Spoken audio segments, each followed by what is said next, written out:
Tom Simmons discusses sermon coaching and the art of becoming a more effective preacher.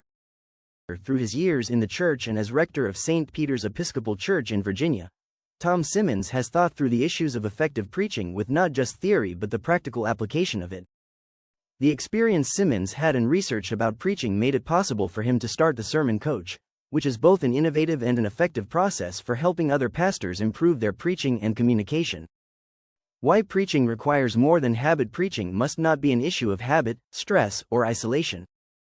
Pastors have been preaching for years but often have no clue about whether the message is relevant, and whether they are going through the right process of preparation. Simmons knows that from his own experience of going through a difficult period of preaching when it wasn't clear what approach to be used to improve it. As a result, Simmons started to work as the coach of other ministers. The sermon coach implies applying the principles of sound coaching and the concept of trust to this relationship. It doesn't imply developing preachings according to a formula and seeing it just as a performance. The sermon coach gives the opportunity to put the trust-based relationship into practice. To sum it up, Simmons has an excellent educational background, including the diploma in divinity obtained at Westminster Seminary, Master of Arts in Education and Doctorate in Preaching. Asking instead of telling people don't always find comfort in sermon coaching. While pastors have plenty of resources available to them, Simmons explains that these things do not always lead to success in helping preachers prepare the best possible sermons. Some preachers just want someone who can help them understand how to prepare for preaching, without telling them what to do or how to do it. As a result, with his approach to coaching, Simmons asks instead of telling. He claims that the art of sermon coaching includes asking the right questions regarding one's own preaching style, ministry, and approach. The last couple of sentences are important because they explain the key idea of Simmons' approach, the importance of coaching as a process of finding out what works best for a preacher and what does not. The weekly pressure of sermon preparation. Most clergy members have some understanding of the pressure that comes with preparing sermons. With huge tasks related to pastoral care, administration, church management, education and family obligations waiting for them, it becomes difficult for preachers to focus on the preaching process.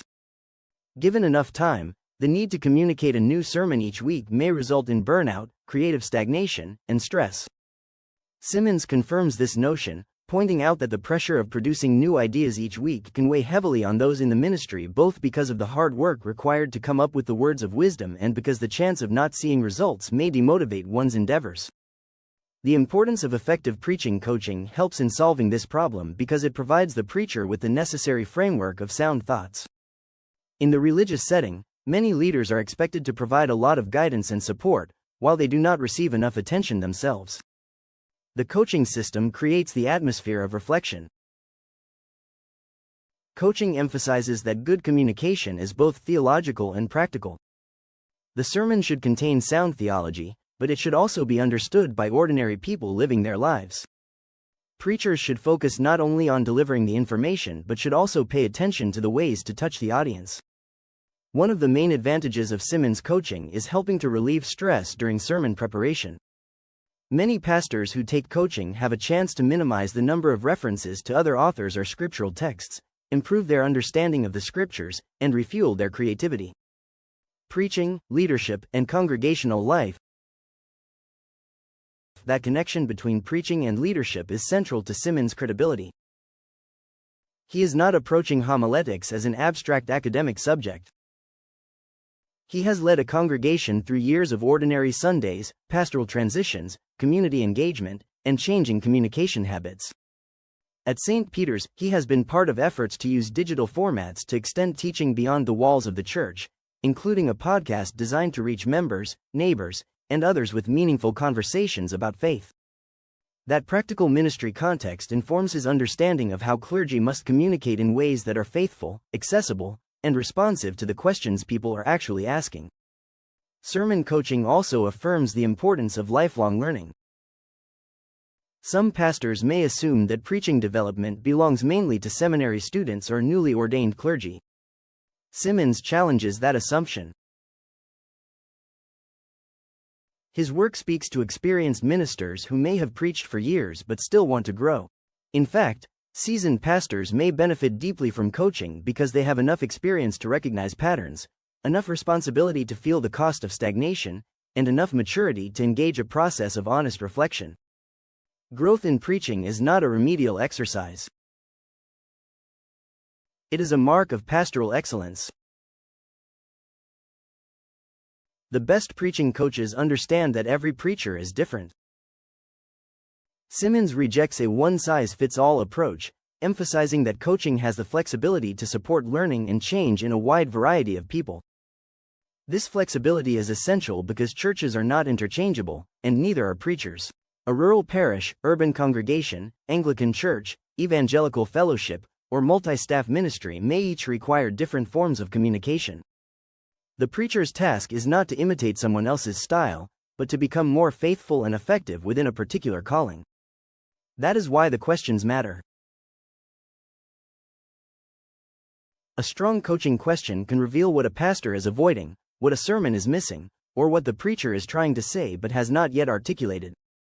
It can uncover whether the message has a clear center, whether the application is connected to the text, whether the preacher is speaking to the actual congregation, and whether the sermon carries both conviction and grace. These questions do not replace prayer, study, or theological discipline. They help focus them. Preaching development as part of shepherding. Well, Simmons' work as the sermon coach is ultimately rooted in hope. He believes preachers can improve. He believes clarity can be learned, confidence can be strengthened, and preparation can become less stressful and more fruitful. He believes clergy can grow without being shamed, evaluated harshly, or forced into someone else's mold. That encouraging posture is part of what makes coaching different from critique. The goal is not to expose failure, but to help pastors move forward. For clergy seeking growth, Simmons offers a model of preaching coaching that is both practical and deeply pastoral. It respects the weight of the pulpit, the demands of ministry, and the spiritual responsibility of communicating biblical truth. It also recognizes that pastors are human beings who can become tired, discouraged, bored, or overwhelmed. By creating a trusted space for reflection, questions, and intentional development, Tom Simmons helps preachers recover the art of sermon preparation as a living discipline and the act of preaching as a central expression of faithful church leadership. In a ministry landscape where pastors are asked to lead through complexity, communicate across divides, and nourish congregations with substance, preaching development is not optional. It is part of the work of shepherding well. Simmons' contribution through the sermon coach is a reminder that better preaching does not begin with louder delivery or clever technique. It begins with humility, curiosity, disciplined reflection, and the willingness to keep learning for the sake of the people who gather to hear the word proclaimed.